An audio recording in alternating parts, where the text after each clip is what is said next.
Ibadah kita. Untuk itu saya undang bangkit semua berdiri supaya kita satu dalam doa. Segala puji, hormat, dan syukur hanya bagi-Mu Tuhan. Terima kasih Tuhan Yesus kalau pagi hari ini kami boleh ada di tempat ini. Semua karena anugerah Tuhan.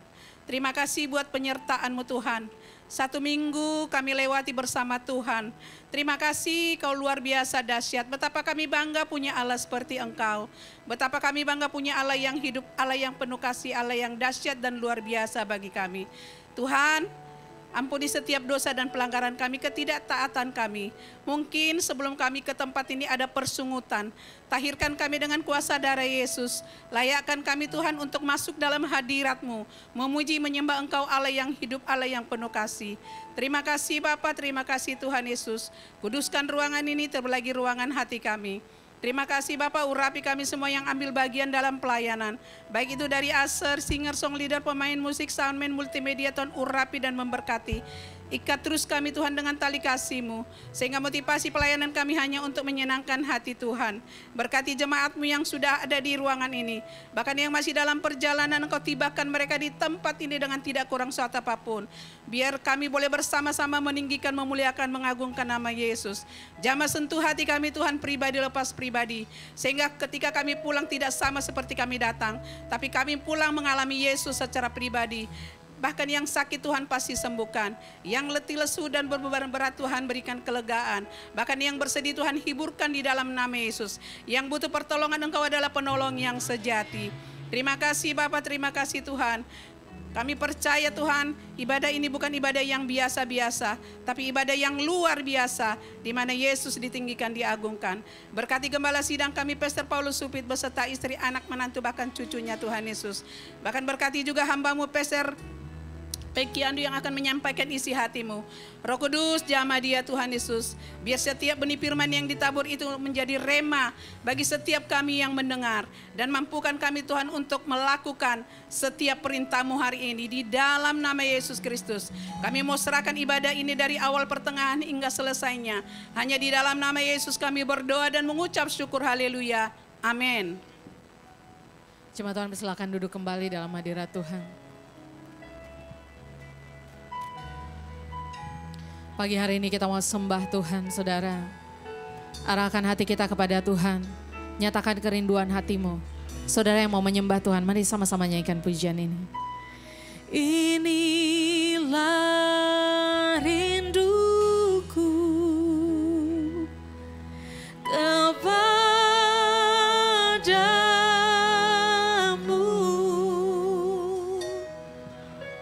segenap hatiku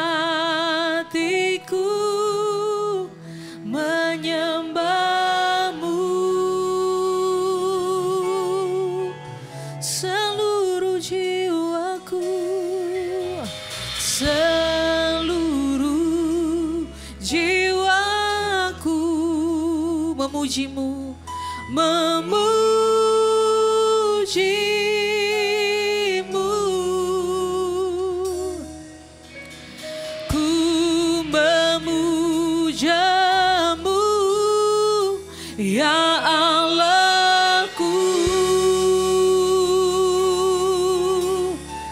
Katakan, ku berikan hatiku. Ku berikan hatiku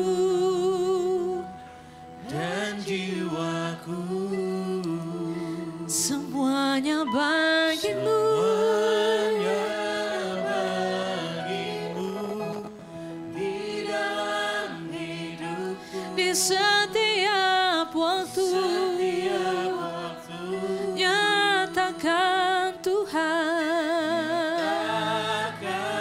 jalanmu. Mari lebih lagi saudara, dengan segenap hatimu datang pada Tuhan pagi hari ini. Sama-sama katakan, inilah rinduku kepadamu.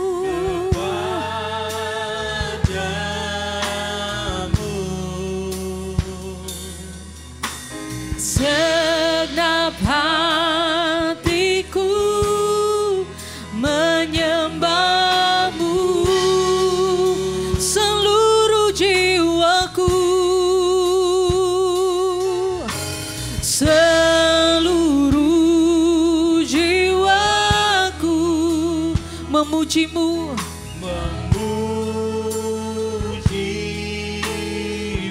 Ku memujamu, ku memujamu,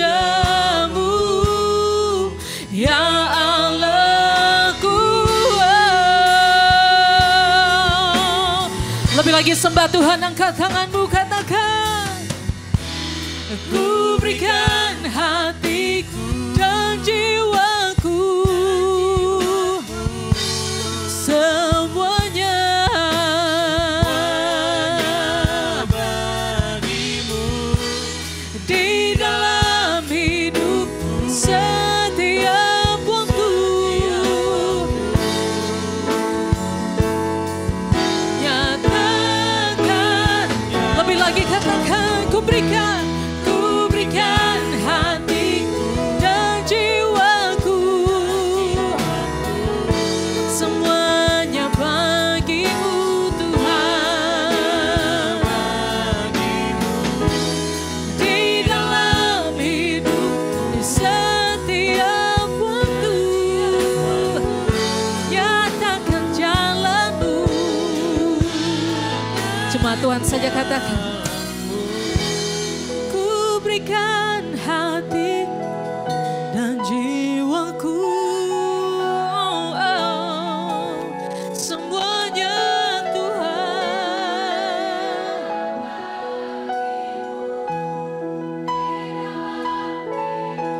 Di setiap waktu,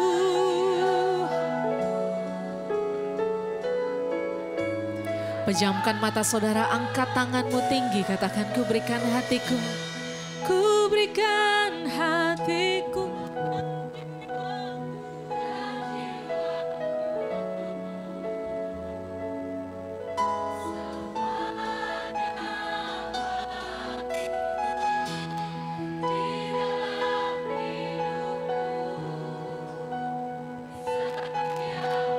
Nyatakan jalanmu.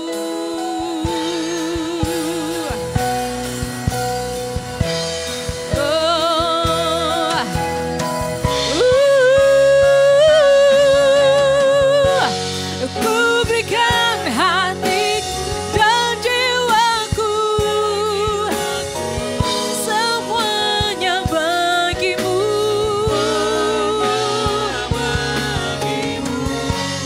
Di dalam hidupku, di setiap waktu,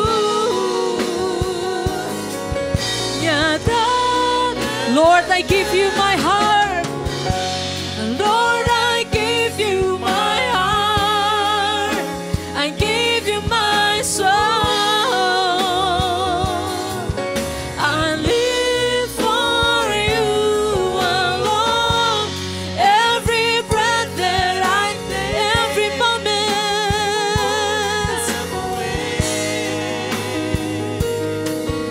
Lord, have your way.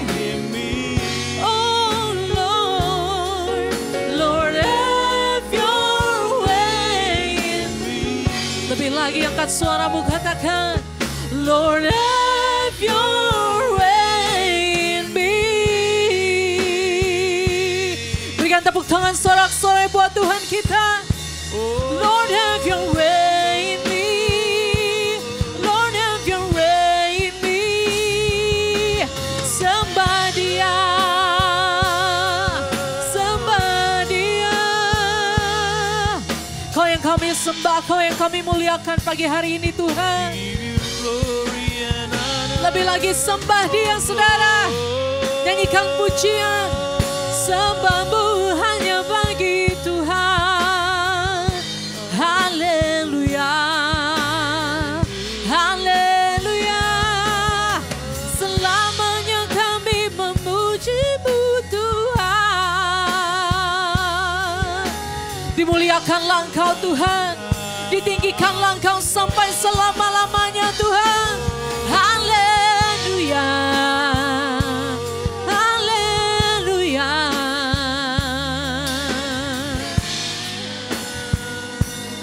Terlalu baik dalam hidup kami Tuhan. Terlalu baik buat setiap kami Bapa. Mari lebih lagi sembah Raja di atas segala raja pagi hari ini. Tiada yang lain yang kami tinggikan selain Engkau Yesus Tuhan. Hanya Kau yang layak.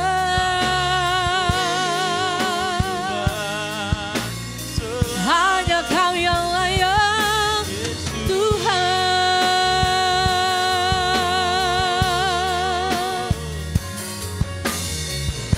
Terpujilah Engkau Tuhan.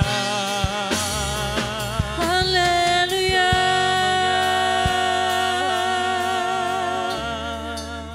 Haleluya.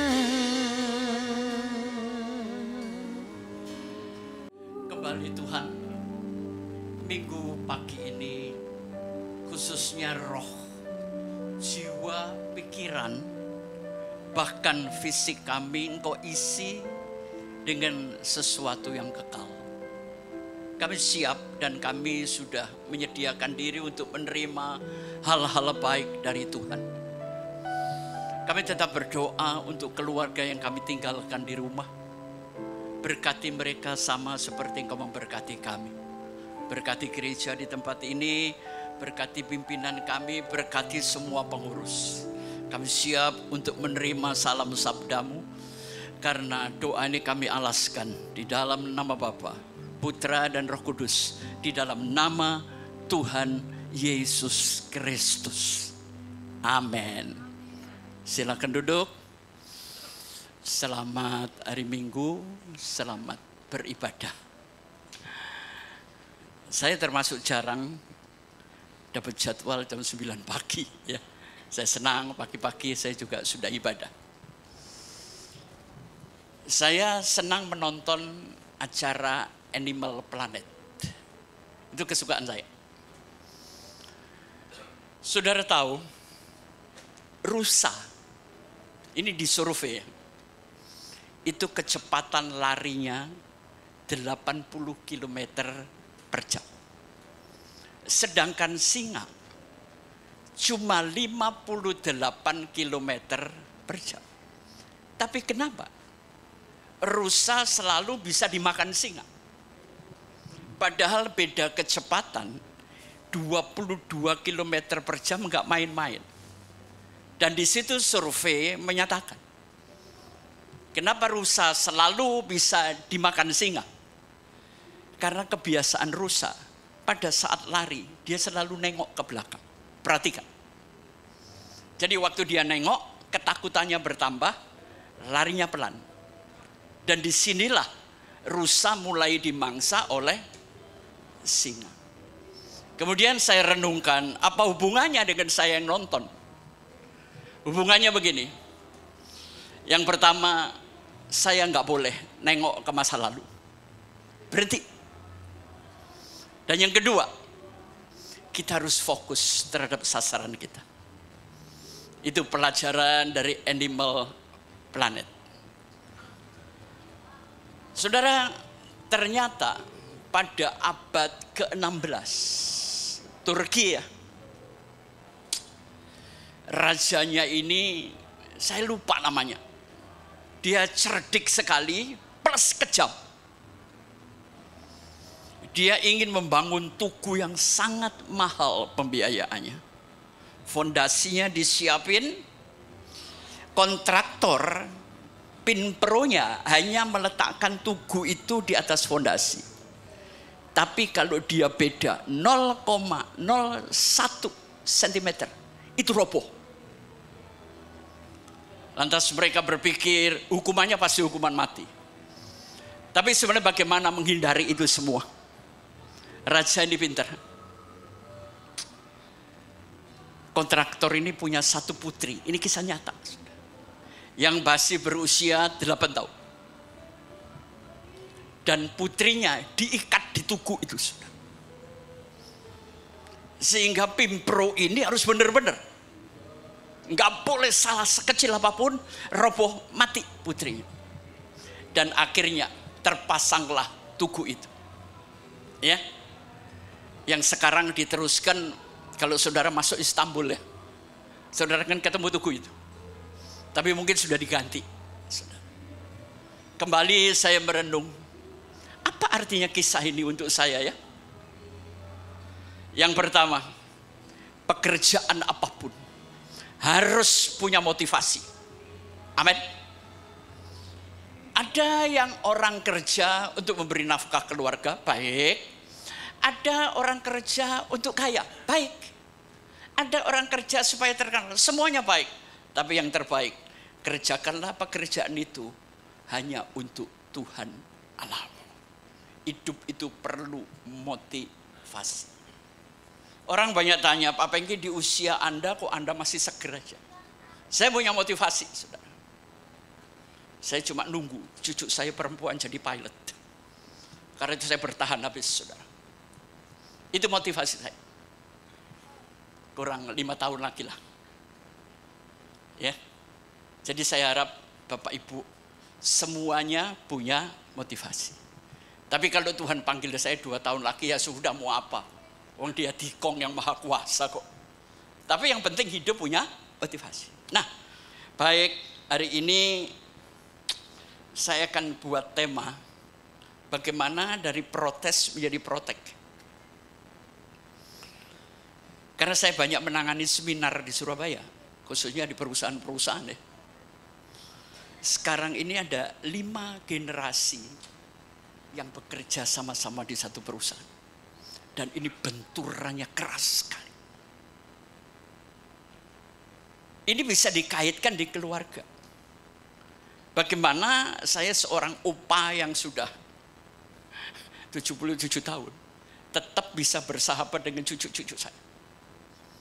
Dan mereka lebih bersahabat dengan saya daripada orang tuanya sendiri. Karena itu saya terbiasa dengan pemikiran perubahan. Ya. Jadi kita akan melihat 5 generasi yang sekarang ini selalu berbenturan. Semua saling menyalahkan. Dan coba saya urai sehingga bapak-bapak ya bisa nanganin anak cucunya dengan baik-baik. Oke? Kita beda alam, kita beda generasi. Enggak usah marah-marah, selesaikan aja dengan baik. Kita bangkit berdiri, kita akan baca 2 pembacaan. Ya. Simon Petrus berkata kepada Yesus, Tuhan, kemanakah engkau pergi? Jawab Yesus, ke tempat aku pergi, engkau tidak dapat mengikuti aku sekarang. Tetapi kelak engkau akan mengikuti aku. Kata Petrus kepadanya, Tuhan, mengapa aku tidak dapat mengikuti engkau sekarang? Aku akan memberikan nyawaku bagimu. Jawab Yesus, nyawamu akan kau berikan bagiku? Sesungguhnya aku berkata kepadamu, sebelum ayam berkokok, engkau telah menyangkal aku 3 kali. Ya, pasal 14. Kata Thomas kepadanya, Tuhan, kami tidak tahu kemana engkau pergi. Jadi bagaimana kami tahu jalan ke situ? Kata Yesus kepadanya, akulah jalan dan kebenaran dan hidup. Tidak ada seorang pun yang datang kepada Bapa kalau tidak melalui aku. Sekiranya kamu mengenal aku, pasti kamu akan mengenal Bapakku. Sekarang ini kamu mengenal Dia dan kamu telah melihat Dia. Amin. Silakan duduk. Saudara, kita akan belajar tentang 3 murid Tuhan. Yang pertama adalah Petrus. Sifat Petrus orangnya spontan, ya. Gampang marah, gampang menyesal. Itu model saya, saudara. Saya itu temperamental, ya. Yang kedua nanti kita akan belajar kepada Thomas. Thomas itu punya sifat orangnya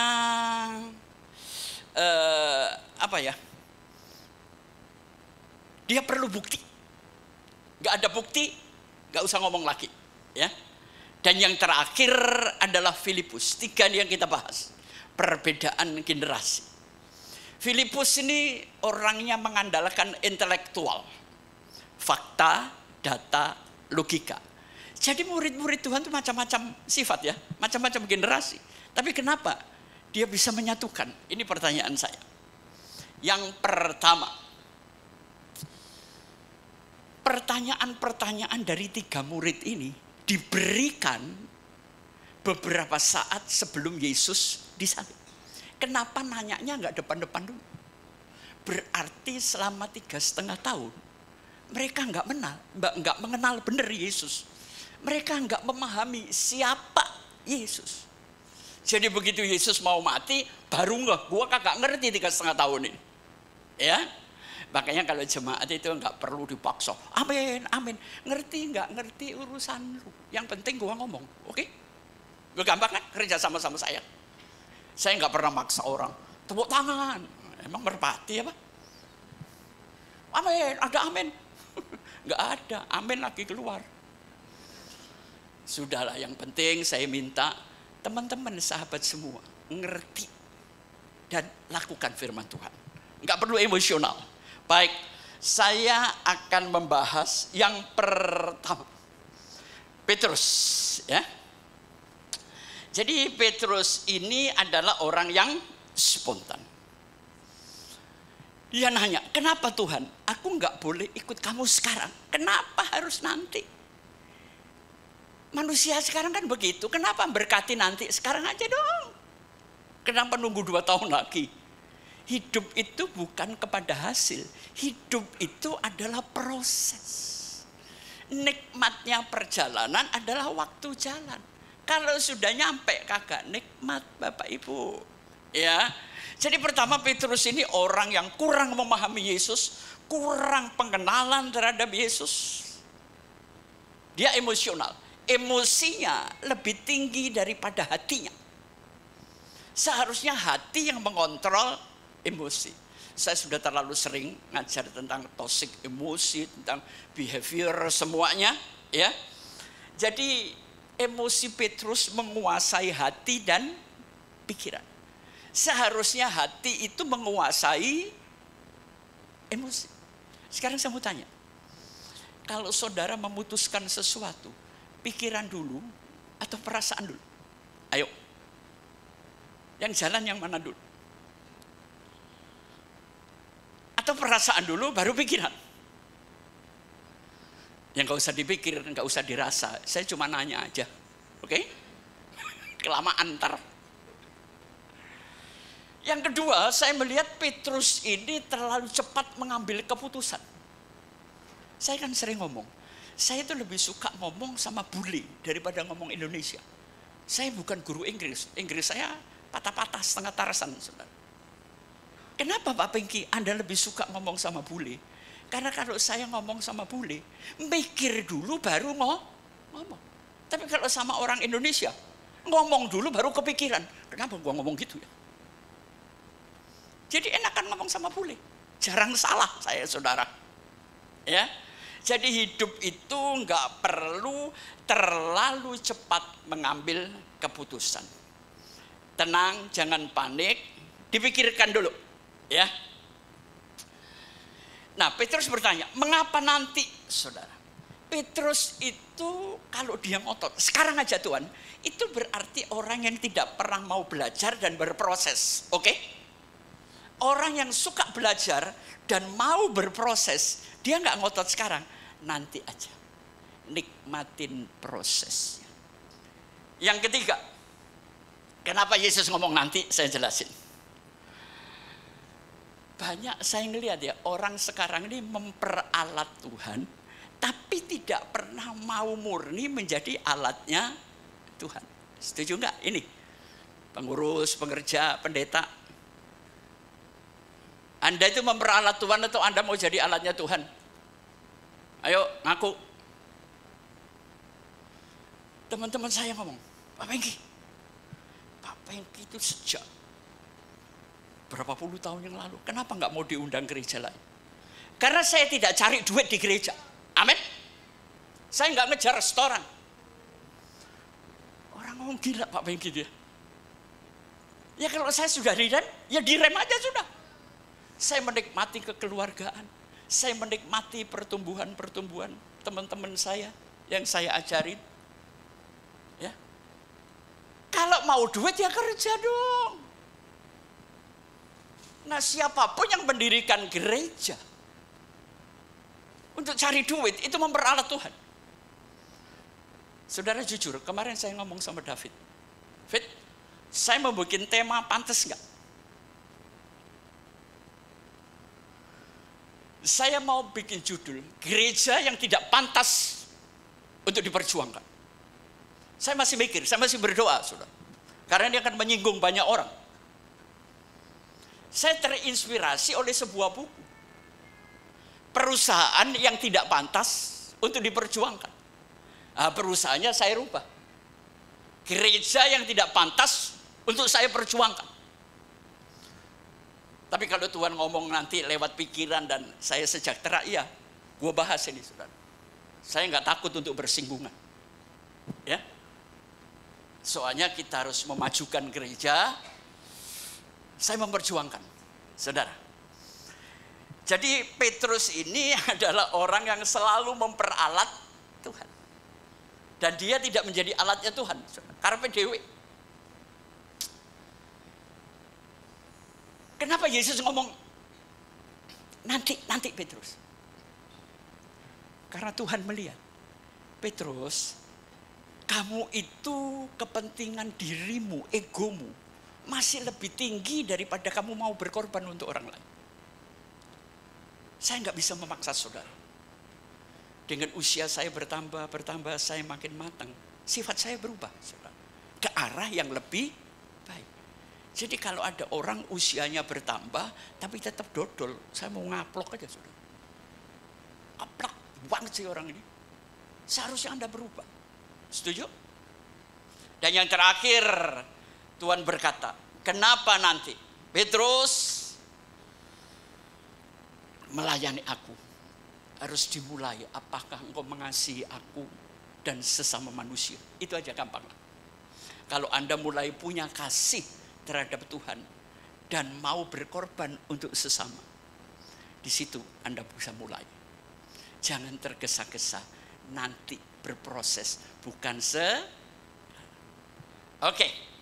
Setelah itu kita membahas Thomas.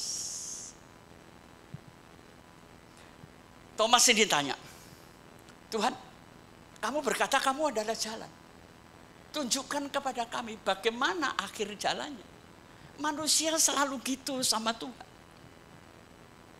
Hasil akhir kalau saya ikut Tuhan apa? Saya mau tahu dulu dong. Saya kalau nerima kerjaan tuh saya bekerja di satu perusahaan, saya nanya, salary saya berapa? Cocok nggak dengan kepandaian saya? Nggak terlalu tinggi, nggak terlalu mahal. Ya, hidup itu punya nilai kepantasan, punya nilai kepatutan. Banyak orang Kristen ikut Tuhan itu hanya mau tahu dulu hasil akhirnya gimana. Kalau baik ya saya ikut, kalau nggak baik saya nggak ikut. Itu Thomas. Thomas selalu orang yang perlu bukti. Tapi Yesus itu hebat ya. hanya untuk satu murid nggak percaya. Yesus hadir. Dia mau membuat Thomas percaya.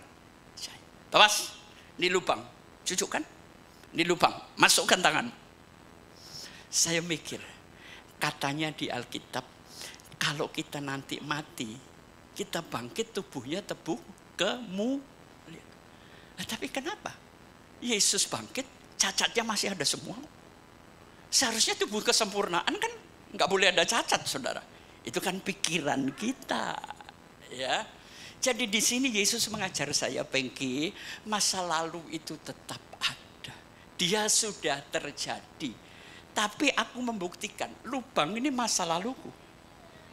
Tapi gara-gara lubang ini aku bangkit. Aku menjadi Imam Mahdi. Aku yang mengadili manusia. Kalau nggak ada lubang ini, aku nggak akan jadi itu. Jadi masa lalu itu buatlah menjadi motivasi roket kita untuk menjadi lebih baik. Amin. Ya, jangan mengeluh. Saya punya masa lalu yang pahit, hitam. Ya. Tapi saya buat ini untuk memacu saya. Menjadi saya berhasil hari ini. Udah, selesai. Ya. Saudara, saya ingin berikan satu pengertian. Manusia ini bukan makhluk rohani yang sedang berjalan, bukan makhluk jasmani yang sedang berjalan menuju rohani. Itu pengertian keliru. Kita ini makhluk rohani yang sedang berjalan memiliki pengalaman jasmani. Jadi saya ingin kasih pengertian, Kristen itu bukan berjalan menuju Yesus. Tapi orang Kristen itu setiap jalan mulai dengan Yesus. Yesus bukan tujuan. Yesus adalah titik tolak. Yesus adalah permulaan. Buktinya kalau saya mau makan, saya berdoa dulu kok. Ya. Setelah selesai makan, ya berdoa lagi, ngucap syukur. Jadi sekali lagi, kalau saya belajar dari Thomas, ikut Tuhan gak perlu bukti. Kepilih oleh Tuhan aja, puji Tuhan. Yang kedua, Yesus bukan tujuan, tapi Yesus itu merupakan tujuan bagi orang yang belum mengenal Yesus. Tapi bagi kita yang sudah anak Tuhan, Yesus itu titik tolak, Pak, bukan tujuan. Amin. Mulai segalanya dengan dan dari Yesus. Itu pelajaran dari Thomas. Sekarang yang terakhir, pelajaran dari Filipus. Sebetulnya pertanyaan yang hampir sama, Tuhan. Mereka cuma kepingin melihat Bapa itu gimana. Filipus ini suka pakai intelektual. Dia orang pinter, saudara. Kaum intelektual lah, teknokrat sekarang. Dia belum mengenal Yesus sebagai jalan. Yesus berkata, akulah jalan, akulah pintu, iya kan? Tapi di sini Yesus ingin mengenalkan apa artinya Yesus sebagai jalan. Karena lewat Yesus Bapa bisa sampai ke manusia, dan lewat Yesus manusia bisa sampai kepada Bapa. Itu artinya jalan. Tanpa Yesus kita nggak mungkin sampai kepada Bapa. Saya kasih contoh sebelum saya masuk multimedia. Waktu itu anak saya masih kecil-kecil loh. Puluhan tahun yang lalu lah. Satu hari saya pulang kerja, itu sofa saya, Bu, diinjak-injak sama teman-temannya habis hujan-hujan, Bu. 4 orang. Apa enggak shock saya? Tapi waktu saya mau marah, anak saya tersenyum. Teman-teman seneng Pak di sini. Jadi marah enggak saya? Saya enggak jadi marah, bukan karena teman-temannya, tapi karena anak saya. Saudara bisa berhubungan dengan Bapa bukan karena Anda, tapi karena Tuhan Yesus. Dia adalah jalan manusia menuju Allah, dan dia adalah jalan Allah menuju manusia. Begitu simpelnya, saudara. Saya selalu berusaha mengurai ya dengan sebuah kesederhanaan. Jadi Filipus ini akhirnya dia ikut Yesus.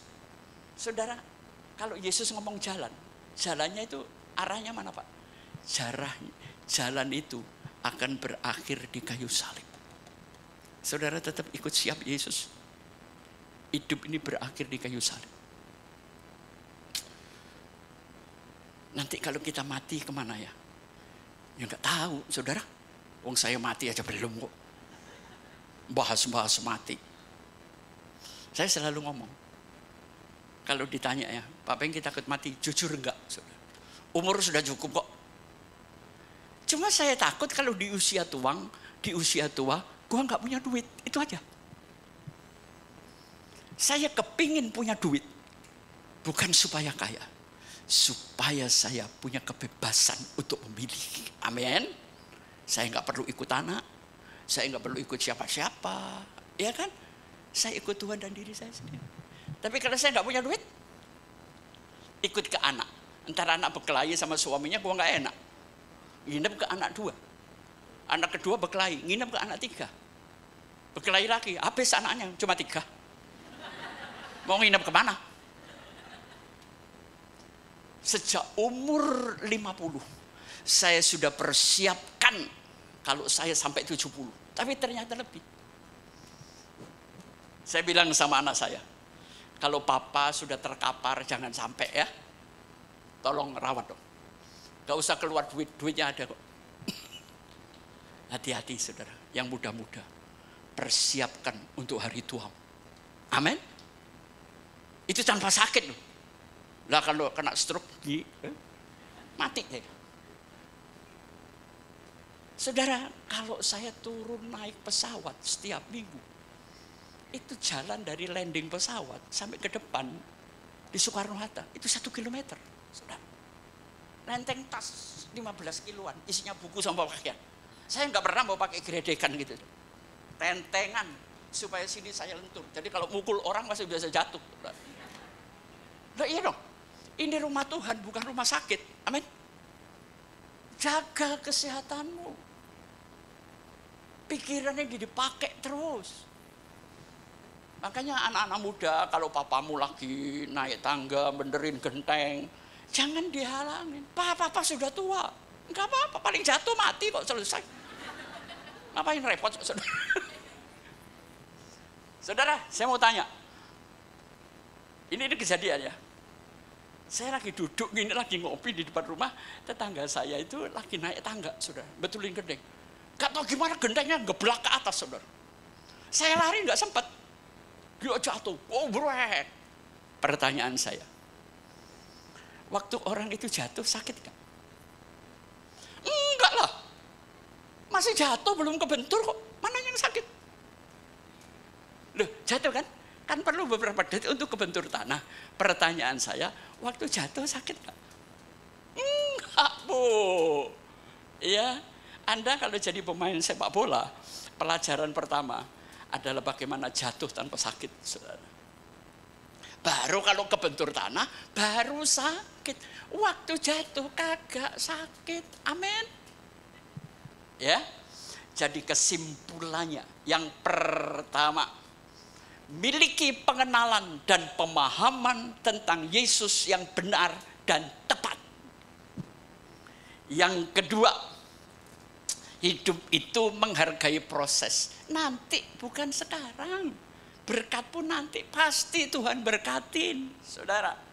Yang ketiga, keputusan jangan didasarkan emosi celaka. Ya. Bapak Ibu kalau ribut sama suami lama enggak? Ribut itu gantian, Dodol. Saya sama istri saya dulu, udah kamu ngomong dulu lah 10 menit. Udah puas, sekarang gua ganti ngomong ya. Jadi enak. Kalau saudara ngoceh, suamimu ngoceh, sama-sama nggak dengar, sama-sama emosi. Ntar kucing Anda nengok, anjing Anda nengok. Nek. Vertigo dia.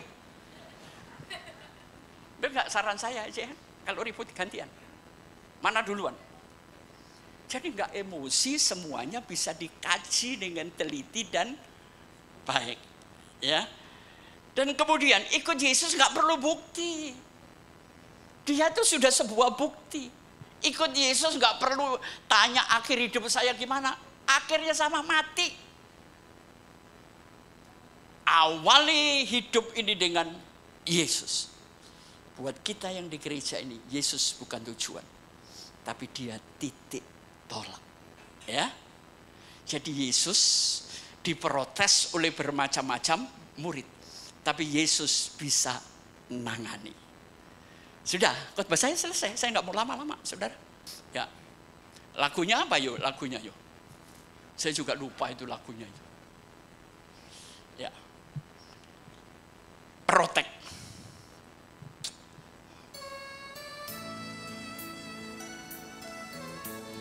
Kali ini saya masukin lagu rohani, saudara. Jangan sekuler terus. Ntar saya dikritik habis. Tak dapat jalan sendiri, yang nyanyi Victor Huta Barat. Anak-anak saya kalau ke rumah, kebetulan saya nyetel lagu rohani, nyeletuk. Habis KKR ya, ada pertobatan di rumah ini. Di rumah saya itu isinya kalau nggak jazz, blues, ya, saksofon yang gitu-gitu, saudara. Jarang saya putar lagu-lagu gitu. Ya. Tapi saya paling suka itu anak saya nomor 2, perempuan. Dia tahu sifat saya. Kalau di jalan gitu, lihat papanya mau berantem, dia nasihatin. Jangan sampai kalah ya. Kan gila anak saya, sudah. Bukan ditahan, jangan sampai kalah. Berantem saya, sudah. Anak saya nonton aja. Sudah Pak, sudah. Puas. Ya. Tapi sekarang sudah enggak lah. Pahin tua-tua berantem. Ya, kecuali terpaksa banget masih bisa. Oke, Protect, naik, klik. Pertama mereka protes ya. Protes itu terjadi karena kesalahpahaman. Kemudian mereka melakukan proses supaya mengerti. Dan Yesus menjelaskan secara proaktif. Dia tidak menghakimi, dia tidak mendukung, tapi menjelaskan. Dan kemudian dari protes menjadi protect itu perlu prosedur, perlu waktu. Ya, oke, naik lagi. Saya mau jelasin dulu supaya Anda ngerti, ada catatannya, saudara. Generasi itu ada bermacam-macam. Siapa di sini yang lahir tahun 65 ke atas? Anda nggak tahu tanggal lahir.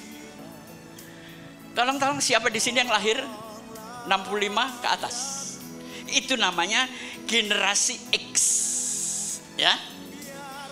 Sedangkan generasi Y itu yang lahir mulai tahun 80. Siapa yang lahir mulai tahun 80? Belum. Saudara punya umur nggak sih? Semua belum. Oke, saya tanya lagi. Yang ketiga adalah generasi Z. Itu lahir 95 ke atas. Banyak ya? Oke, siapa 95 ke atas? Saya akan pelajari sikap Anda di dunia kerja.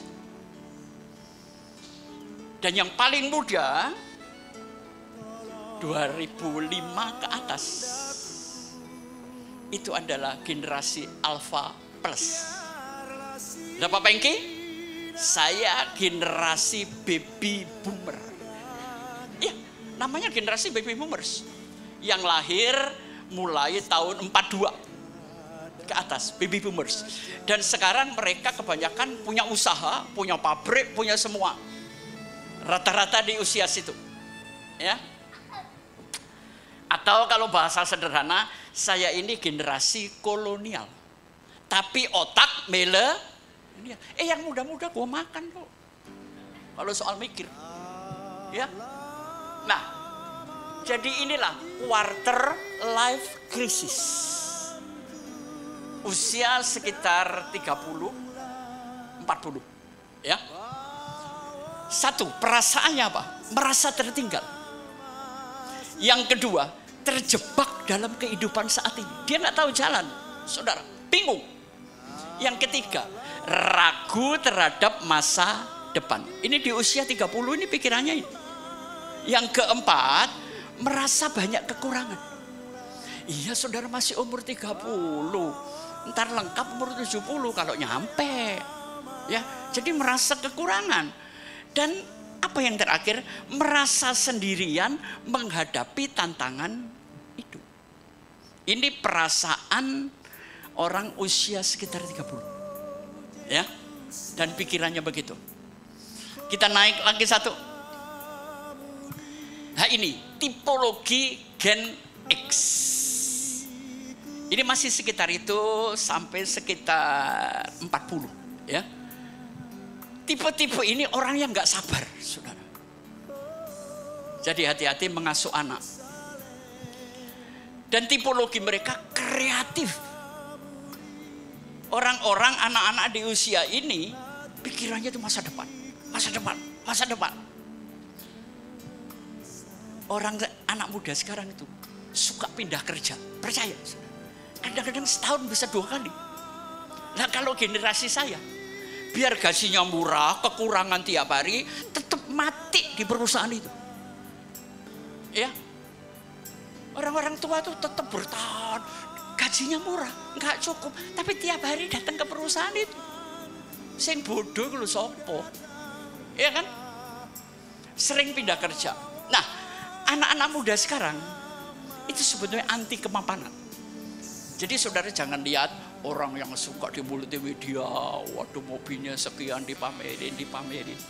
Sebetulnya anak-anak muda itu orang yang anti mapan. Dia tahu yang kerja. Saya suka, saudara. Dan yang terakhir, anak muda ini nggak betah diem, saudara. Anak-anak muda itu bisa bekerja dengan 5 layar, dengan 10 HP. Bener, di kantor anak-anak muda, ya. Layarnya 5, semua diajak ngomong itu layar. HP-nya gantian. Saya sakit kepala melihat itu. Saya nggak bisa, saudara. Ya. Jadi Anda harus tahu tipologi Anda. Kita naik lagi. Klik. Nah, ini milenial yang usianya 20, 25, 26. Siapa yang milenial? Ya. Ini orang tua harus tahu ini milenial, ya. Milenial itu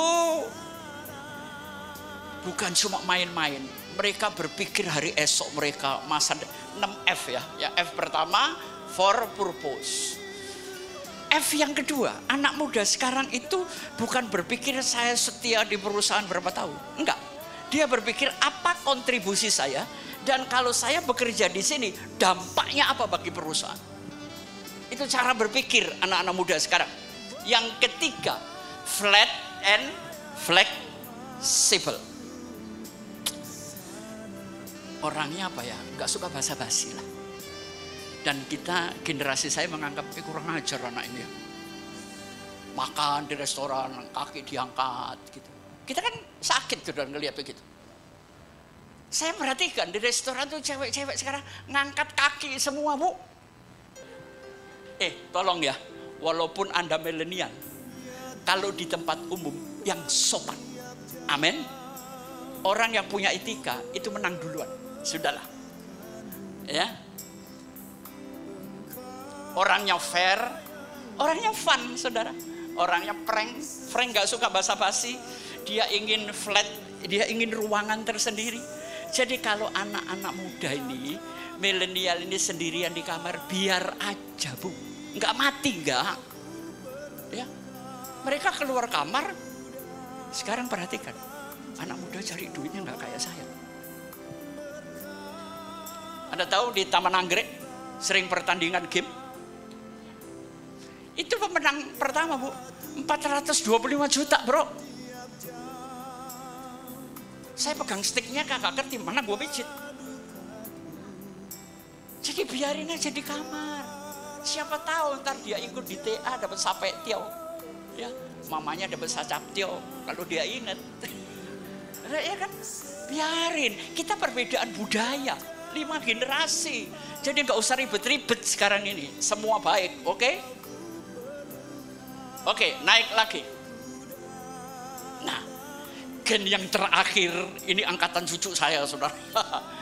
Itu generasi malas mikir. Semuanya Google. Semua nanya apa? Ini generasi malas mikir, saudara. Sedangkan saya orangnya mikir, sampai dia yang malas mikir, gua pikirin juga. Jadi setelah saya pelajari perbedaan budaya, culture ini, ya saya nggak marah. Sudah eranya, ya kan? Nah, gen malas mikir ini, pertama, seneng ngerawat tubuh. Wah, beli krim ini, krim itu. Anak-anak sekarang ini mudah-mudah krim-kriman, saudara. Ya. Yang kedua, Son. Dia suka traveling. Saya tanya, kenapa sih kamu suka traveling?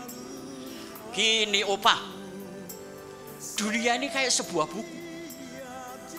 Tiap halaman itu sebuah negara.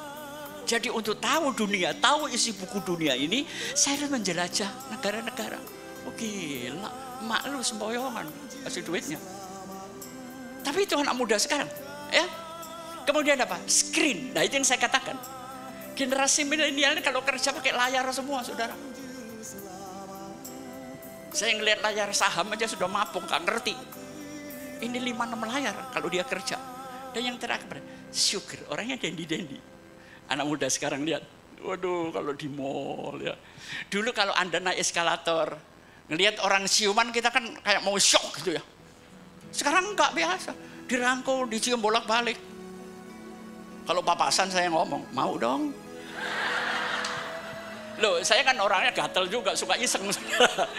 Orangnya nengok, kenapa om? Asik dong. Ya biasa aja, ya. Ini generasi malas mikir, ini cirinya 4S. Kita naik lagi.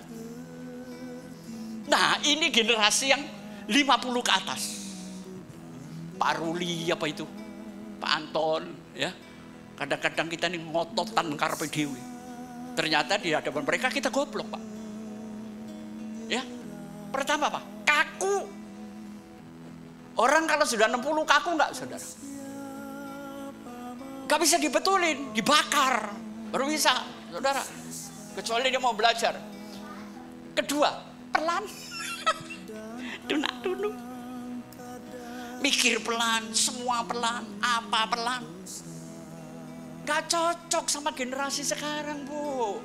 Makanya saya ngajarin ini supaya orang tua akor sama anak. Oke, gimana? Setuju? Ya kan?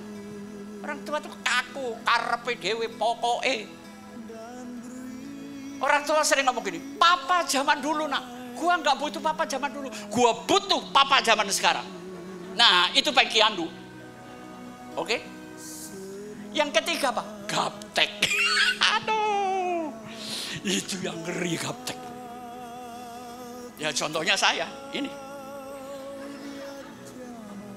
Tapi otak saya teknologi, Bu. Ini gua belajar seminggu juga punya, HP gitu juga punya. Tapi saya senengnya ini. Soalnya kalau duit masuk adanya di sini, saudara.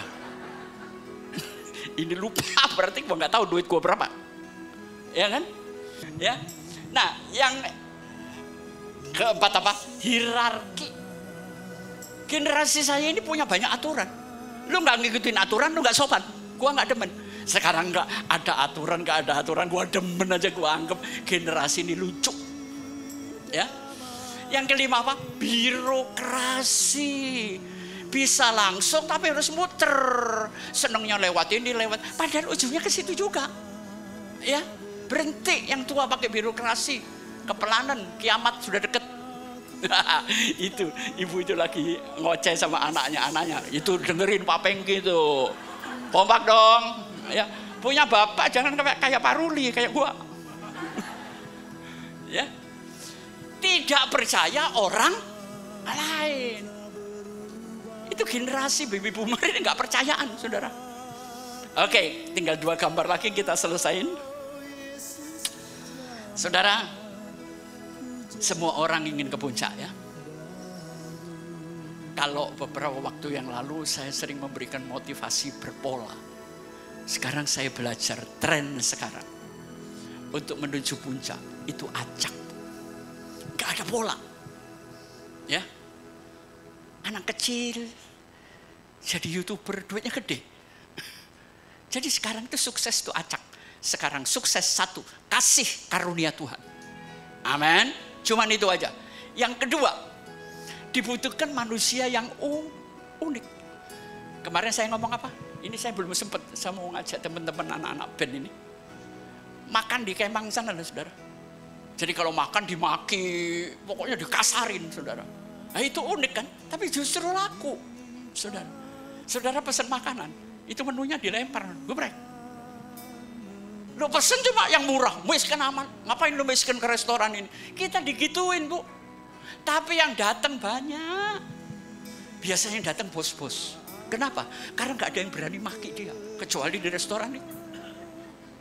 Kunjungin bu, namanya apa sih, dinner apa gitu loh. Dia adaptasi dari luar negeri juga. Yang ketiga apa? Dituntut diferensiasi. Kalau perlu kadang-kadang kerja perilakunya agak nyimpang-nyimpang dikit saudara. Pelanggar-langgar dikit lah. Ya ini kayaknya cocok sama firman Tuhan, enggak, terserah Anda. Dan yang terakhir apa? Profesionalisme. Punya keahlian tertentu dan Anda akan dibayar mahal. Jangan cari kerja, bangun kemampuan kerja. Amin. Baru cari kerja, gampang. Kita naik lagi. Saudara, sekarang kompetensi ini bukan antar kota. Ya. Secara global. Saya mau ngomong dikit ya. Orang Indonesia kalau ke luar negeri jadi pembantu. Tapi kalau orang luar negeri di Indonesia, manajer, pimpinan. Saya bukan menghina bangsa saya cinta Indonesia. Karena itu teman-teman semua yang hebat, punya keahlian. Ya, jadi nggak jadi sester, nggak jadi TKW. Ya, ayo kita belajar, kita bangga dengan Indonesia. Pertama, bibit, bebet, bobot Anda, kemampuan kerja Anda sampai sejauh mana. Kedua, kita harus belajar komunikasi. Sekarang cukup 2 aja saudara. Ajarin ya anak-anak Bapak. Saya suka ngadain seminar kemana setelah SMA. Sekarang dokter, insinyur, nggak payu bu, payu. Cukup bahasa Inggris, Mandarin, bisa teknologi, pinter masak, hidup kemana aja. Bener, pinter masak. Sudah, hidup kemana-mana. Ya, confidence, percaya diri, tapi jangan overthinking ya, jangan overconfidence. Terus kemudian gampang bergaul, kolaborasi. Saudara pikir yang bikin ini saya, kebagusan. Saya kerjasama dengan anak-anak muda, ya kan? Saya maunya gini, bikin ini nih. Pikiran saya tuangkan, ini konsep saya. Saya nggak bisa hidup sekarang, nggak bisa sendirian, ya. 1, 2 gambar lagi, klik, masih ada. Nah, ini yang penting. Umur 30, nanti masuk 40, 40, 50, 50, 60, 60, 70, 70, mati. Ya. Jadi setiap perubahan usia dalam jangka waktu 10-15 tahun, Anda akan bertemu dengan masa transisi. Nah, gimana kalau transisi ini? Cuma ada 2 langkah saudara. Yang pertama, terimalah dan rangkullah kenyataan yang ada. Dirangkul aja, ya sudah. Emang harus begini. Saudara pindah kerja, kebanyakan mulai di bawah poin Anda. Atau kalau perlu Anda dinolin dulu, ya kan? Yang kedua, growth mindset. Pikiran terbuka berkembang, bukan pokok itu fixed mindset. Transisi, ya. Kita naik lagi, sudah selesai. Oh ini terakhir. Keterampilan menuju puncak. Pertama, orang yang kaya hubungan, hidupnya gampang. Kaya hubungan. Hubungannya miskin, kaya, tua, muda, pinter. Kenalin aja saudara. Saudara jadi pinter. Yang kedua, lead the top. Belajar kepada orang yang hebat dan belajar kepada sesama, peer to peer. Dan yang penting sekarang, kecepatan mempelajari hal-hal yang baru. Saya suka belajar baru. Saya suka pekerjaan-pekerjaan baru, saudara. Nggak pernah saya lakoni, ya rugi baik, untung ya puji Tuhan. Saya orangnya gitu, saudara. Saya nggak mau satu kerjaan, terus entar lama-lama bosen, mati sendiri, kerjaannya pindah, saudara. Saya selalu mempelajari hal-hal baru. Ya, terakhir kayaknya kita selesai. Oh, masih ada lagi. Saudara tahu apa artinya hustle culture? Sekarang ini budaya persaingan, budaya keunggulan, ini sedang terjadi. Siapa nggak berani bersaing, siapa tidak punya keunggulan, Anda lewat. Nah, budaya ini isinya apa? Semangat tanding harus tinggi. Yang kedua, kompetisi. Yang ketiga, daya juang, agil, ya. Terus yang keempat, percaya diri, percaya orang lain. Dan yang terakhir, kembangkan, belajar terus.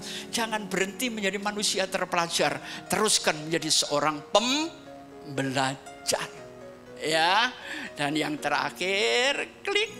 Ya, selesai. Opa, road to the top with kasih karunia. Tuhan memberkati Anda.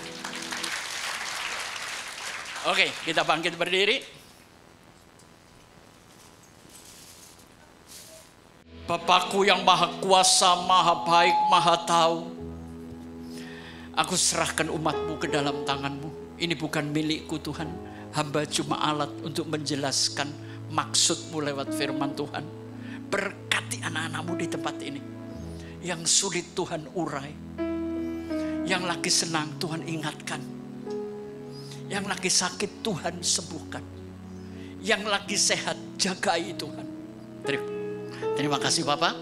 Doa ini kami alaskan di dalam nama Bapa, Putra dan Roh Kudus, di dalam nama Tuhan Yesus Kristus. Amin. Saudara diberkati? Amin. Silakan duduk.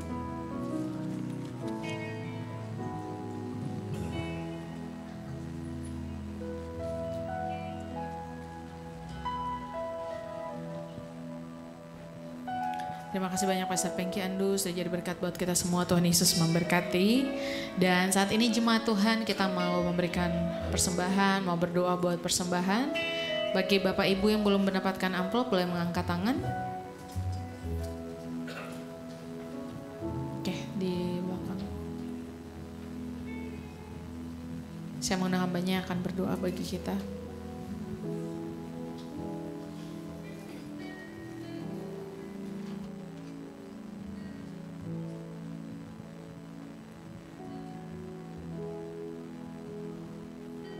Mari kita bersatu dalam doa.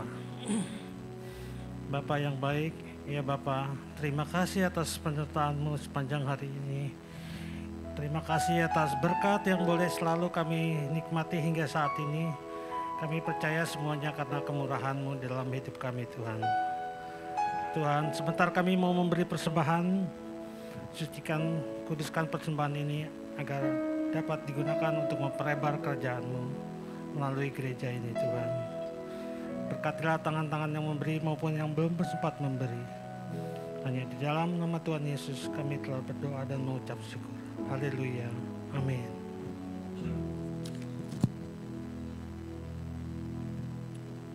Selamat memberi dengan sukacita dan memberi dengan kerelaan hati dengan rasa syukur. Boleh tepuk tangan dulu yang diberkati. Baik, saudara yang dikasih Tuhan, kita akan lihat rencana kita akan ada ulang tahun gereja di tanggal 15 Maret. Boleh diputar.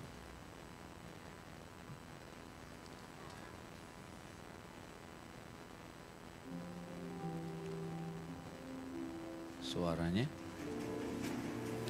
Ya, ulang tahun yang ke-31. Kita akan adakan tapi ibadahnya di gereja kita yang di Dan Mogot saudara. Ya, kita mau buat tepat karena ulang tahun gereja itu jatuhnya tepat di hari Rabu tanggal 15. Jadi kita akan adakan perayaan ulang tahun gereja kita yang ke-31 di gereja cabang kita yang ada di Dan Mogot. Ya, akan ada kesaksian pujian, ada pelayan-pelayan sudah menyiapkan juga door prize ya. Kita buat sederhana tetapi percayalah saudara akan diberkati luar biasa. Boleh tepuk tangan dulu karena kita sebentar lagi genap usia 31 tahun ini. Oke, terima kasih juga buat support dan dukungan saudara. Tuhan Yesus memberkati. Boleh tepuk tangan sekali lagi. Apakah ada jemaat yang baru pertama kali ibadah di tempat ini atau di GBI Rem? Boleh lambaikan tangannya yang baru pertama kali ibadah di tempat ini. Kalau tidak ada, puji Tuhan. Saya undang kita semua bangkit berdiri. Bapa kami yang di surga, terima kasih untuk ibadah pagi hari ini. Kami percaya ibadah kami bukanlah ibadah yang biasa-biasa, tapi ibadah yang mendatangkan kuasa Tuhan.